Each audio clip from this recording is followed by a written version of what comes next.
नमस्कार, मैं हूं पंकज सिंह जाडेजा। हमारा उद्देश्य है राष्ट्र से स्नेह, राष्ट्र का सम्मान। अब देखते हैं आज के दिन भर की टॉप हेडलाइन।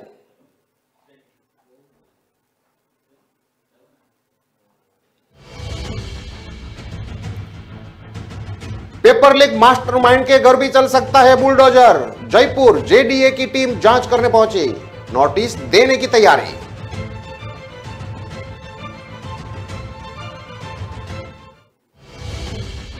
राजस्थान में राष्ट्रपति की सुरक्षा में चूक, सुरक्षा तोड़कर जेईएन ने राष्ट्रपति के पैर छुए। आईजी बोले, मामला पुराना, अब क्यों उठा रहे हैं।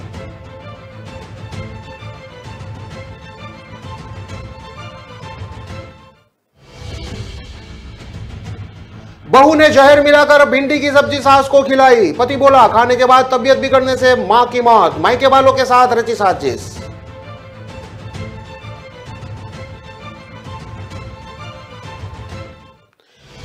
किराए की कोचिंग पर बुलडोजर, 5 करोड़ की प्रॉपर्टी अछूती। टीचर भर्ती पेपर लीक के मास्टरमाइंड नेपाल में, 19 दिन बाद भी पुलिस के हाथ खाली।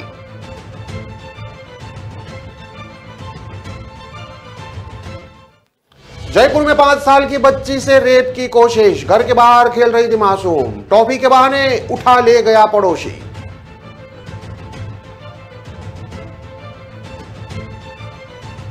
परिजनों के टोकने पर नाबालिग ने घर छोड़ा, दोस्त के साथ बेंगलुरु चली गई। 1.5 महीने साथ रही, सीडब्ल्यूसी ने सैलरी दिलाया।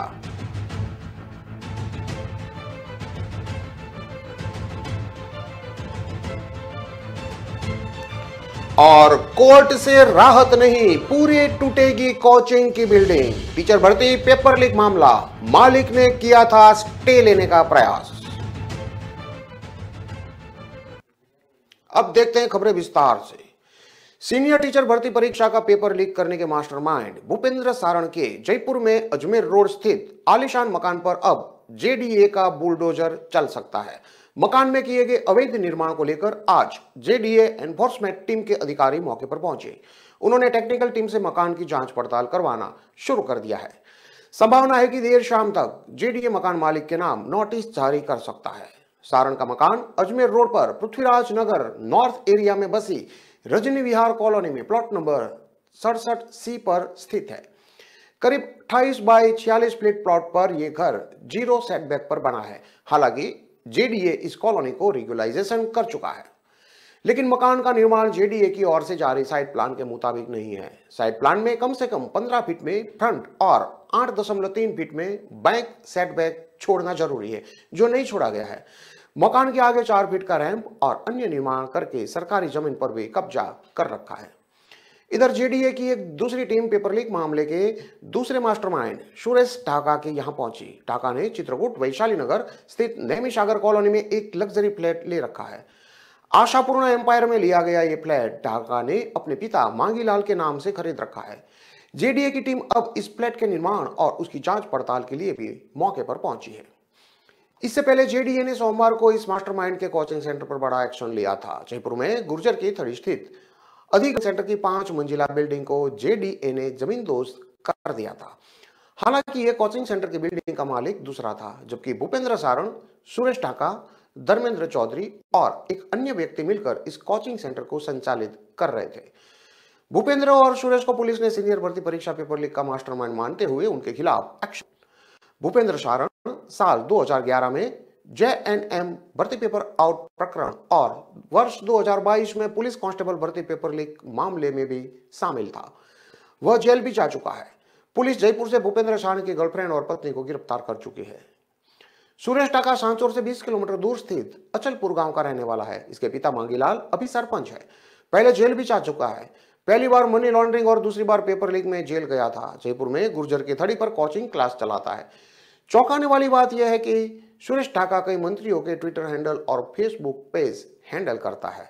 इसके अलावा उसके खुद के भी सभी सोशल मीडिया अकाउंट वेरीफाइड है। अभी फरार है। सुरेश ढाका ने ही अपने साले सुरेश बिश्नोई और भूपेंद्र को जयपुर से पेपर उपलब्ध करवाया था। सोमवार को भूपेंद्र सारण और सुरेश ढाका के जयपुर के गुर्जरी के थड़ी स्थित अधिगम कोचिंग इंस्टीट्यूट पर जयपुर विकास प्राधिकरण यानी कि जेडीए ने एक्शन लिया था। जेडीए की बिल्डिंग पर बुलाया। करीब 3 घंटे में पूरी 5 मंजिला बिल्डिंग को धराशायी कर दिया गया था। यह इंस्टीट्यूट कॉर्नर के प्लॉट पर है और सर्विस रोड की जगह पर कब्जा करके बनाया गया था। इसके 3 कमरे और अन्य निर्माण को JDA ने JCB और पॉकलैंड मशीन से तोड़ दिया था।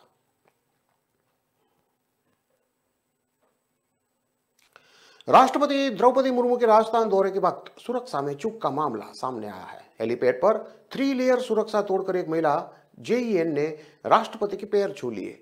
हालांकि SP के निर्देश पर उस JEN को पकड़कर थाने भी ले गए, लेकिन बाद में उन्हें छोड़ दिया गया। इस पूरे मामले को पुलिस ने रिकॉर्ड में नहीं लिया और दबाल दिया है। अब गृह मंत्रालय ने इसको लेकर रिपोर्ट मांगी है। दरअसल महामहिम 4 जनवरी के निम्बली ब्राह्मण गांव में हो रही जम्बूरी का उद्घाटन करने आई थी। हेलीपैड पर उनकी सुरक्षा 3 लेयर में सुरक्षाकर्मी तैनात थे। इस बीच अचानक एक महिला JEN प्रोटोकॉल तोड़कर राष्ट्रपति के पैर छूने आ गई। महिला JEN को राष्ट्रपति के सुरक्षाकर्मी ने हटाया, लेकिन तब तक उसने मुर्मू के पैर छू लिए थे। इसके बाद SP गगनदीप सिंगला के निर्देश पर JEN को रोहट पुलिस थाने ले जाया गया, लेकिन कुछ घंटे बाद हिदायत देकर छोड़ दिया गया। मामले को रिकॉर्ड में नहीं लिया गया। अब गृह मंत्रालय ने रिपोर्ट मांगी तो मामला सामने आया है। राष्ट्रपति के पैर छूने वाली JEN अंबासियोल रोहत में जलदाय विभाग में 6 महीने से कार्यरत है। वह 6 साल पहले सरकारी सेवा में आई थी। उनकी ड्यूटी जम्बूरी स्थल पर पानी व्यवस्था के लिए लगी थी। 4 जनवरी को राष्ट्रपति से पहले राज्यपाल कलराज मिश्र और मुख्यमंत्री अशोक गहलोत भी उसी हेलीपैड पहुंचे थे। उसके बाद राष्ट्रपति का हेलीकॉप्टर आने से पहले त्रिस्तरीय सुरक्षा घेरा बनाया गया था। प्रोटोकॉल के मुताबिक वहां CM, गवर्नर सहित 8 लोग ही जा सकते थे।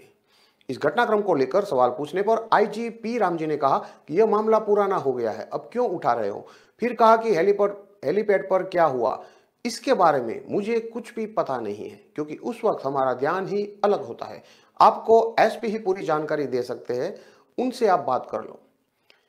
DGP राष्ट्रपति की अगवानी की कतार में खड़े एडिशनल DGP संजय अग्रवाल ने कहा कि मुझे जानकारी नहीं है। फिर कहा कि IG SP से बात कर लो।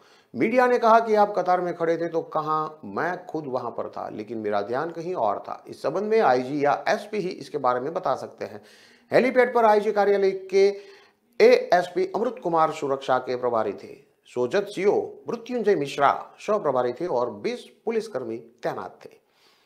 पाली SP डॉक्टर गगनदीप सिंह सिंगला का कहना है कि JNU ड्यूटी हेलीपैड के पास ही थी। वह जलदाय विभाग में JEN पद पर है। वह अचानक वहां पहुंच गई थी। उसे पूछताछ भी की गई। वह सरकारी कर्मचारी थी तो कोई केस दर्ज नहीं किया है।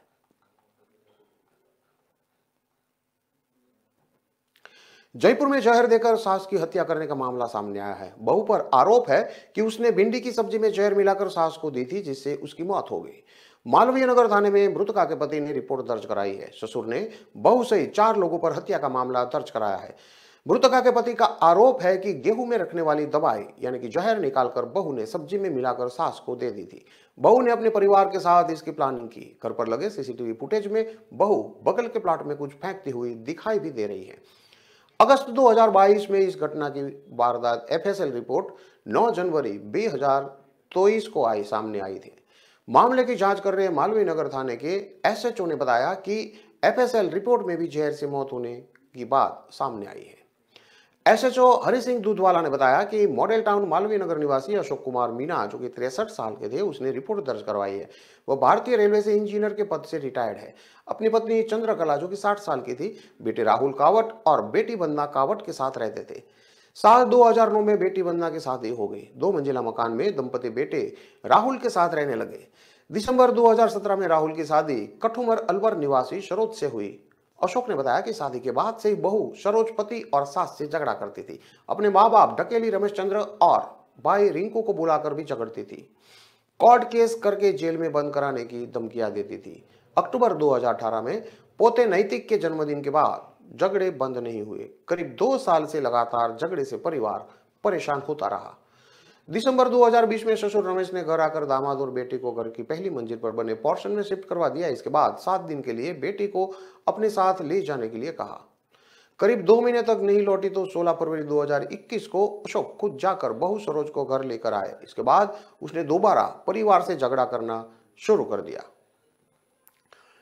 खाना खाने के दौरान चंद्रकला ने पहला ग्रास खाते ही सब्जी में कड़वापन होने की बात कही थी। खाना खाने के बाद चंद्रकला बरामदे में घूमने लगी। करीब 8.25 घंटे बाद ही उसको बेचैनी होने लगी। उल्टियां आने पर उसे बेडरूम में लिटा दिया गया। फिर हालत गंभीर होने पर उसे तुरंत एपेक्स हॉस्पिटल में भर्ती कराया गया।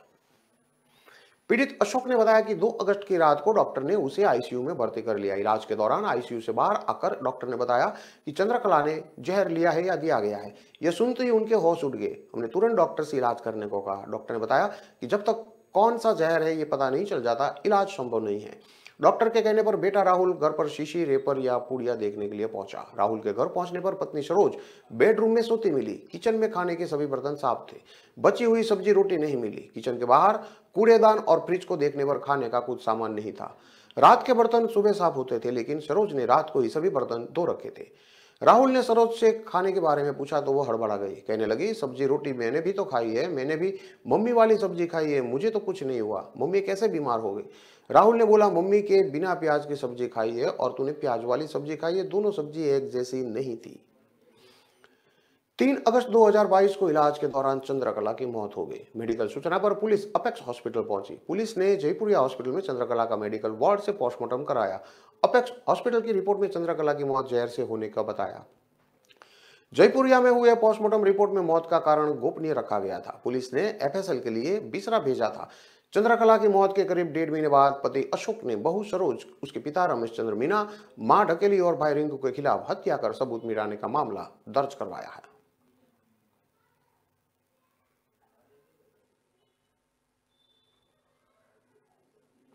खबरों में लेते हैं अब एक छोटा सा विराम।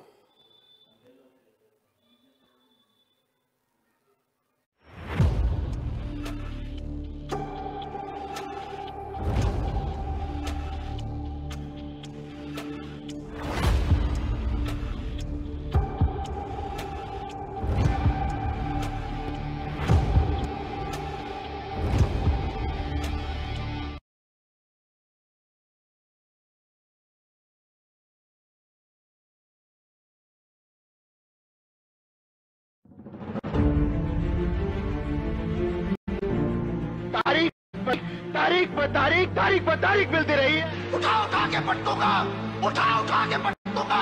उतार कर फेंक दो ये वर्दी, अब बैंड नंबर 1 जाएगा पट्टा अपने घर में। दिन मुझे देश के गद्दार का पता।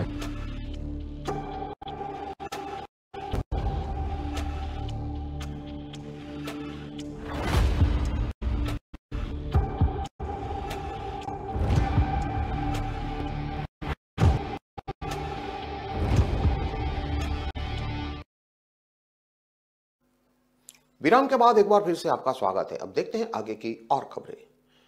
राजस्थान में परीक्षा दर परीक्षा पेपर लीक हो रहे हैं और हर पेपर लीक के साथ बेरोजगारों की उम्मीदें ढह रही है। लेकिन सरकारी एजेंसियां सख्ती से के नाम पर खानापूर्ति कर रही है।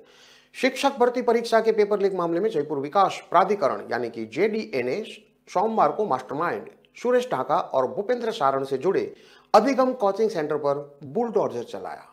लेकिन गुर्जर की 5 मंजिला बिल्डिंग को ढहाया गया है। वह आरोपियों ने कोचिंग क्लास चलाने के लिए अनिल अग्रवाल से किराए पर ली थी। बिल्डिंग 2 आवासीय भूखंडों को मिलाकर 0 सेटबैक पर बनी पाई गई तो जेडीए ने नोटिस दिया। बिल्डिंग तो ढहा दी, लेकिन मास्टर और ढाका पर 25-25 हजार रुपये का इनाम के बावजूद सरकारी एजेंसियां 19 दिन बाद भी इन्हें ढूंढ नहीं पाई। इसके अलावा जयपुर में ही उनकी 5 करोड़ रुपए की संपत्ति अभी तक अछूती रही है। नकल के दिन ये दोनों जयपुर से नेपाल भाग गए थे। पुलिस से जुड़ी सूत्रों ने उसकी पुष्टि की है। दोनों ने पुलिस से बचने के लिए जयपुर से निकलने से पहले मोबाइल बंद कर दिए और रास्ते में कहीं वाहन बदले। टॉल और नेपाल बॉर्डर के सीसीटीवी फुटेज से पुलिस को इनके भागने के रूट का इनपुट मिला है। इसमें मदद करने वालों की पहचान हुई है। जेडीए की प्रवर्तन शाखा ने बिल्डिंग मालिक अनिल अग्रवाल और बतौर कोचिंग संचालक सुरेश ढाका, भूपेंद्र सारण, धर्मेंद्र और छोटू लाल को नोटिस दिया था। सोमवार को कार्रवाई के दौरान भारी पुलिस जाब्ता लगाया गया था, जबकि विरोध करने वाला कोई नहीं था। मुख्य प्रवर्तन नियंत्रक रघुवर सैनी ने बताया कि अवैध बिल्डिंग में बेसमेंट और ग्राउंड फ्लोर पर कॉमर्शियल उपयोग किया जा रहा था। पहली 4 मंजिल पर कोचिंग संचालित थी और 5वीं पर पेंट हाउस बना हुआ था। 500 वर्ग गज के 2 आवासीय भूखंडों को मिलाकर 0 सेटबैक में यह बिल्डिंग बनाई गई थी।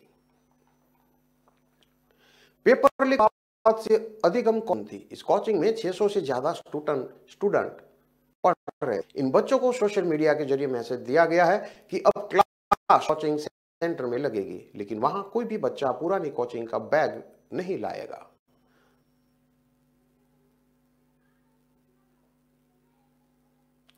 जयपुर में 5 साल की बच्ची से रेप की कोशिश का मामला सामने आया है। घर के बाहर मासूम को आरोपी पड़ोसी टोपी के बहाने उठाकर ले गया। खुद के घर ले जाकर आरोपी पड़ोसी ने उसके साथ दुष्कर्म का प्रयास किया। जवाहरनगर थाने में पीड़ित बच्ची के पिता ने रिपोर्ट दर्ज करवाई है। पुलिस ने पॉक्सो एक्ट के तहत मामला दर्ज कर आरोपी पड़ोसी युवक को पूछताछ के लिए राउंड अप किया है। मामले की जांच अनुसंधान सेल के एडिशनल डीसीपी को सौंपी गई है। एसएचओ पन्नालाल मीणा ने बताया कि जवाहरनगर निवासी एक युवक ने दर्ज करवाई है। वो परिवार के साथ यहां रहता है। उसकी 5 साल की बेटी के साथ 24 साल के पड़ोसी युवक ने रेप का प्रयास किया। घटनाक्रम में के मुताबिक सोमवार दोपहर को बच्ची घर के बाहर खेल रही थी। इस दौरान पड़ोसी युवक की नीयत बिगड़ गई। घर के बाहर खेल रही बच्ची को टॉफी का लालच देकर उठा ले गया। खुद के घर ले जाकर आरोपी पड़ोसी ने दुष्कर्म का प्रयास किया। बच्ची के शोर मचाने पर आरोपी ने उसे छोड़ दिया। घर जाकर पीड़ित मासूम ने अपनी मां को आप बीती बताई। सोमवार रात पिता के घर पहुंचने पर पीड़िता की मां ने बच्ची के साथ पड़ोसी की करतूत के बारे में बात की। गुस्साए पिता ने थाने जाकर आरोपी के खिलाफ शिकायत दर्ज कराई। रात करीब 9 बजे सूचना पर पहुंची पुलिस ने मेडिकल के लिए बच्ची को हॉस्पिटल भिजवाया। पीड़ित बच्ची के परिजनों ने पूछताछ करने के बाद आरोपी पड़ोसी को राउंड अप कर लिया है। पुलिस आरोपी पड़ोसी युवक से पूछताछ कर रही है।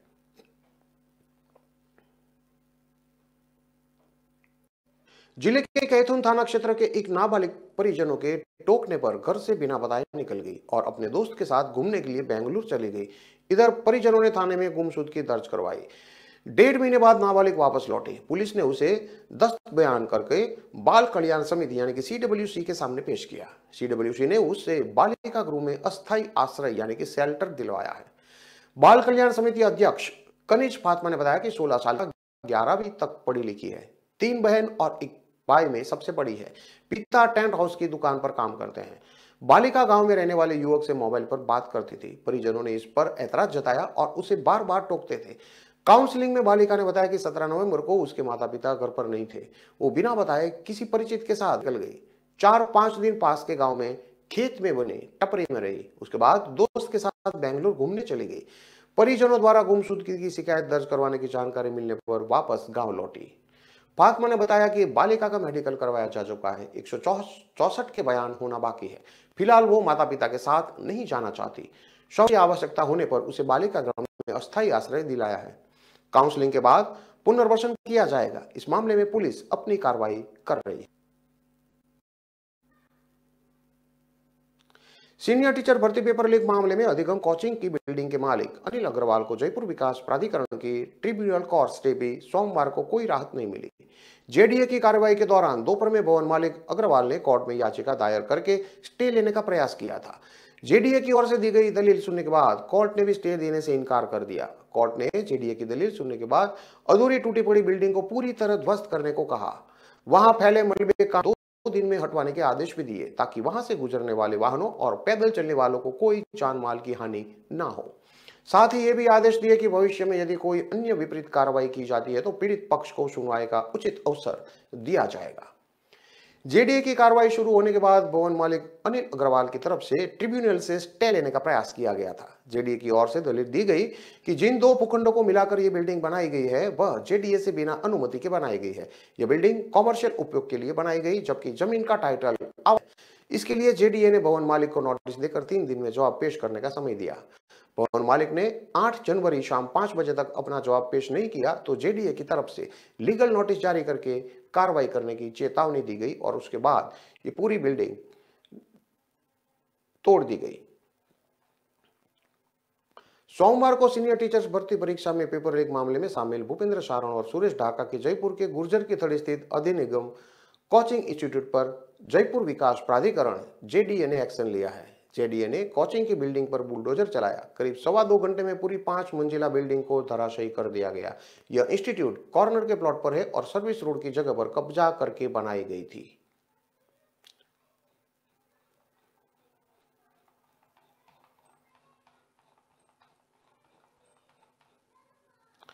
पुलिस ने एक ऐसे ठग को पकड़ा है जिसने एक महीने में 2 करोड़ रुपए एटीएम से निकाले। ठग के पास पुलिस को 2 प्राइवेट बैंकों से एटीएम कार्ड मिले हैं। पुलिस का मानना है कि एक बड़ा गिरोह ब्लैकमेलिंग और ठगी से जुड़ा है। मामला अलवर इलाके का है। अलवर विहार थाने के एसएचओ जहीर अब्बास ने बताया कि गिरफ्तार आरोपी फारूक अहमद, जो कि 22 साल का है, वो भरतपुर के लाड़मका गोपालगढ़ का रहने वाला है। इनपुट मिला था कि पिछले 4 दिन से आरोपी शहर के अलग अलग एटीएम बूथ में घूमकर ट्रांजैक्शन कर रहा है। इस पर कांस्टेबल दीन मोहम्मद और मूलचंद को रेकी के लिए लगाया गया था। रविवार रात करीब 8 बजे पुलिस को सूचना मिली कि युवक मुंगस्का में आईसीआईसीआई बैंक के एटीएम पर बूथ पर ट्रांजैक्शन कर रहा है। पुलिस पहुंची तो आरोपी घबरा गया। जब जांच की तो उसके पास से 1,45,000 रुपये नगद मिले। एसएचओ ने बताया कि फारूक ठगी करने वाली गैंग से जुड़ा है। यह ठगी से अकाउंट में आए रुपयों को गिरोह तक पहुंचाता था। उसकी अब जांच की तो एचडीएफसी और आईसीआई बैंक के 25 एटीएम कार्ड मिले। पूछताछ की तो पुलिस भी चौंक गई। उसने बताया कि इन एटीएम से 3 से 4 लाख रुपए और ट्रांजैक्शन करने वाला था, लेकिन पकड़ा गया। जहीर अब्बास ने दावा किया कि जब उसका मोबाइल देखा तो 2 करोड़ रुपए का हिसाब मिला। ये हिसाब की पर्चियां 7 दिसंबर से लेकर 7 जनवरी तक की थी। पूछताछ में बताया कि वह 2% कमीशन पर यह काम करता था। आरोपी ने बताया कि 15 दिन में करीब 25 लाख रुपए निकाला है। यह पैसे निकालकर उसने इरफान, इस्माइल और बोला सहित करीब 8 जनों को दिए हैं। ये भी भरतपुर के अलग अलग गांवों के रहने वाले हैं। इससे इन 8 लोगों की भी तलाश शुरू कर दी है।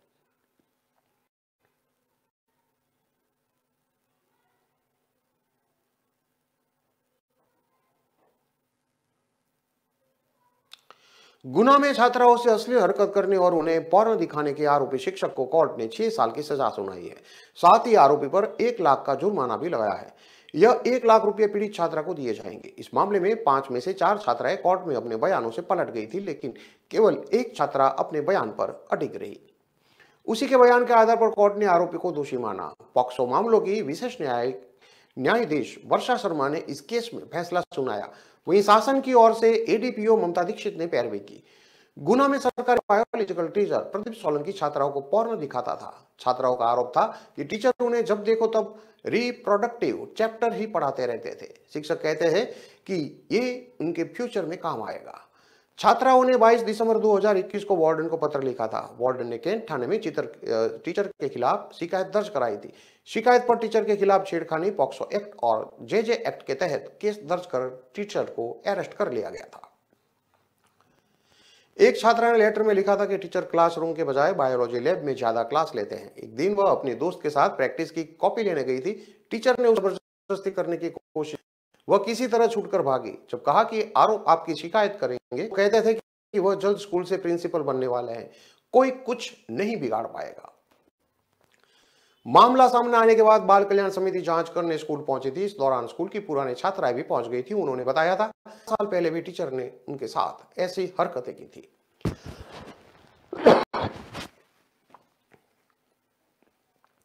पूरी सुनवाई के दौरान 5 में से 4 छात्रा ने अपने आरोपों से मुकर गई थी। केवल एक छात्रा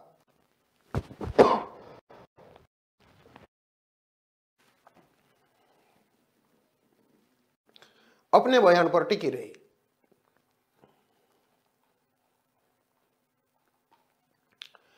इन सभी खबरों को विस्तार से पढ़ने के लिए आप हमारे वेबसाइट का भी प्रयोग कर सकते हैं। हमारे वेब का पता है www.kalamkartavya.com। हमारी कलम ही हमारा कर्तव्य के उद्देश्य के साथ खबरों को आप राष्ट्र प्रथम के साथ देखते रहिए। नमस्कार।